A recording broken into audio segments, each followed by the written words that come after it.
those beings that seem to show up within your work. Who are they? How long have you been there?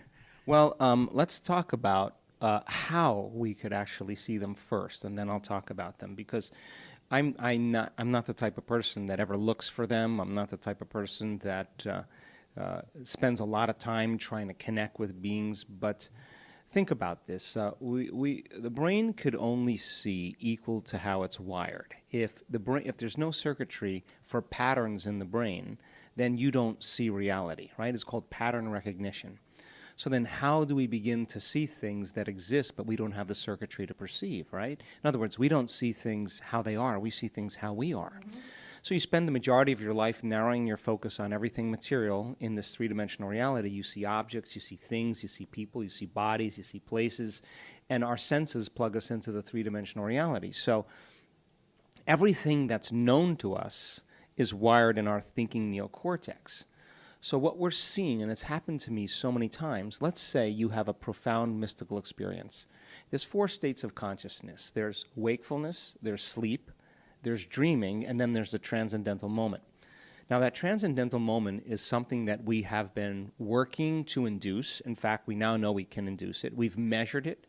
We know the pineal gland in certain areas of the brain become active, that the limbic brain all of a sudden moves into high frequencies. And a person has a full-on sensory experience without their senses. In other words, whatever is going on between their ears is more real than anything they've ever experienced before. So if your senses are heightened, right now, if everything you were seeing, hearing, smelling, tasting, feeling, if your senses were heightened, your awareness of everything around you would be heightened as well. Well, awareness is consciousness, and you can't have consciousness without energy. So in a sense then, if a person has a transcendental experience and they start interacting with beings that are not physical, if they have that really profound experience, that experience is going to be logged in their brain because experience enriches their brain, yes? Mm-hmm. The end product of an experience is an emotion, but you wouldn't feel fear from these beings. You would feel a kind of a love or a grace or a presence or an acceptance.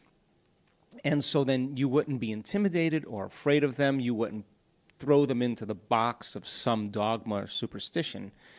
It's a profound moment where you're feeling such profound and intense love that you're leaning in and paying attention to the pictures in your mind. And in a sense, the stronger the emotion you feel from that inner event, the amount of gratitude or love or joy that you feel, the more you pay attention to the pictures in your mind. Now you're branding and embossing new circuitry in the brain. Now, what's the significance of that? Well, when you come back to your senses, to Lilu, now you can perceive a broader spectrum of reality because you're going to begin to see things that have always existed, but you didn't have the circuitry to perceive them. Mm-hmm. So then, as we activate the pineal gland, it acts like a radio receiver, and those tiny little crystals, as we talked about in our last interview, begin to shimmer. And if a student or a person can begin to tune into energy and frequency, to know how to suppress the mechanism of the neocortex, the memory bank of the known self, to slow their brain waves down into theta, and in that state where the body's asleep and the mind is awake, and you can tune into frequencies and activate that system, that little pineal gland is going to hook into a frequency that's carrying information, and it's known as a transducer, which means it's like a radio antenna or a TV antenna. It's going to translate that frequency into profound imagery. That imagery then is not going to be anything that's known to you. It's going to be something that's outside the scale of known. So when a person comes back to their senses, they're going to perceive a broader spectrum of reality. So I guess about 5 or 6 years ago, I started sensing these presences in the room during our week-long events. It started at the week-long events. Well, it started at the 5-day, 4.5-day workshops. I started, out of the corner of my eye, started perceiving certain things, primarily when we were doing the pineal gland meditations. At other meditations as well, but there was an energy in the room that I noticed, and they're very noble, and they're very interested in what we're doing. Observing? Many times in the beginning, they observe. They They are along the walls, and they're not small. They're very, very tall. How tall? Most of them probably 3 meters, maybe more tall. I mean, they're beautiful and big, and they have this grace about them and this presence, and they're very interested. They observe, and when I started seeing them and perceiving them, I never really asked who they were. I just observed, and for me.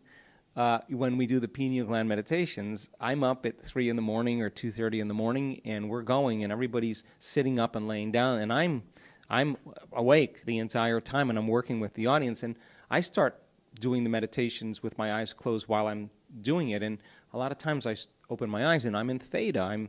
The door between the conscious mind and the subconscious mind is wide open, and in a sense, I'm dreaming with my eyes open, and all of a sudden I start perceiving things. Well, when that started happening, people started reporting things back to me, and sometimes it was kind of cool because we started getting stories of 2 different people in a room of 1,000 people saying, I saw this incredible thing, and the other person saw the exact same thing, and I saw something very similar. I never said it, but all of a sudden you're starting to get a collective noticing something happening. Well, I was getting ready for the day at one of our events, and as I was waking up and moving around and I was between worlds, they started talking to me.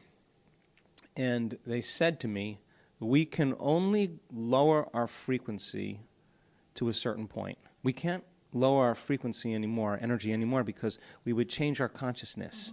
And we love ourselves too much to do that. But if you can raise the frequency of the audience to a higher frequency, we'll meet in that place where that energy intersects.